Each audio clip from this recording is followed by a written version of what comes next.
કેમ છો મિત્રો? Welcome back to another vlog. તો હું છું તમારો રીતેશ। તો અત્યારે હું આવી ગયો છું ગામડે, કેમ કે આજે છે હોળી।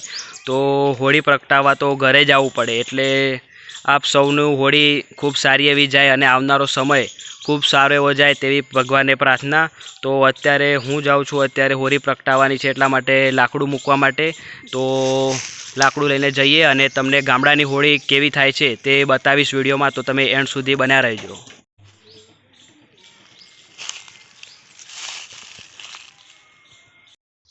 મિત્રો આપણે પહોંચી ગયા છીએ જ્યાં હોળિકા દહન કરે ત્યાં આગળ। તો તમે લોકો આ જોઈ રહ્યા છો લાકડા, છાણ અને આ હાંઠિયા બધી લાવી મૂકી દીધા છે, કે જેથી શું કે ભાઈ હોળી જલ્દી આમ પ્રગટી જાય। અને આ એક કુંડ કરવામાં આવે છે, કુંડની અંદર એક પાણીનો ઘડો ભરીને મૂકવામાં આવે છે માટીનો, અને જે સવારમાં થોડું થોડું કરીને બધા લઈ જતા હોય છે। પાણી લગાવવાથી શું છે કે ભાઈ બીમારી ઓછી થાય છે એવું માનવામાં આવે છે। અહીંયા તમે લોકો જોઈ રહ્યા છો હોળી માતાએ હોળી પ્રગટાવવા માટે અહીંયા લાકડા ઊભા કરી દેવામાં આવ્યા છે, અને આ જે એક લાકડું જુઓ છો તેની ઉપર એક ધજા રાખવામાં આવે છે નાની એવી।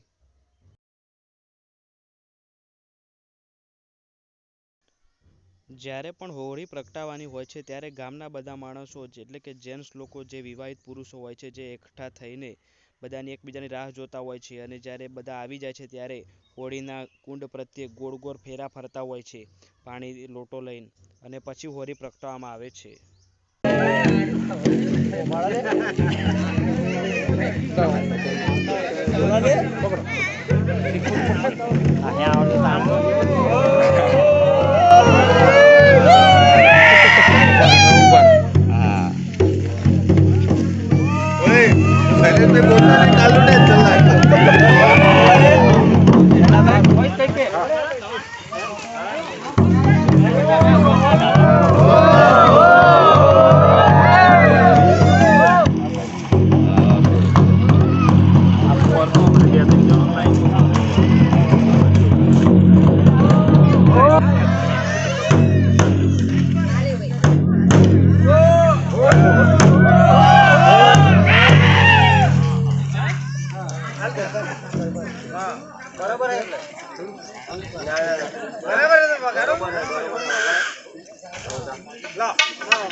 જ્યારે પુરુષો પાણી ચડાવી રહે છે ત્યારે હોળી પ્રગટાવવામાં આવે છે, અને એવું કહેવામાં આવે છે હોળી જે દિશામાં પડે છે તે દિશામાં ભાર રહે છે ગામ ઉપર, યાની કે ગામ ઉપર પડે તો ગામ ઉપર, એટલે એવું માનવામાં આવે છે ગામડામાં।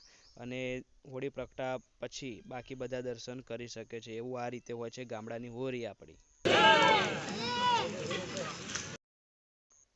હોળી પ્રગટાવ્યા પછી ગામના લોકો નગારું વગાડતા હોય છે, અને ગાયન ગાતા હોય છે, અને દાંડિયા રમતા હોય છે, એટલે હોળી ઉપર ખૂબ જ મજા આવે છે। અને આ જ વસ્તુ ધૂળેટીના દિવસે ઘરે ઘરે જઈને દાંડિયા અને નગારું લઈને જતા હોય છે અને વગાડતા હોય છે, અને મજા માણતા હોય છે।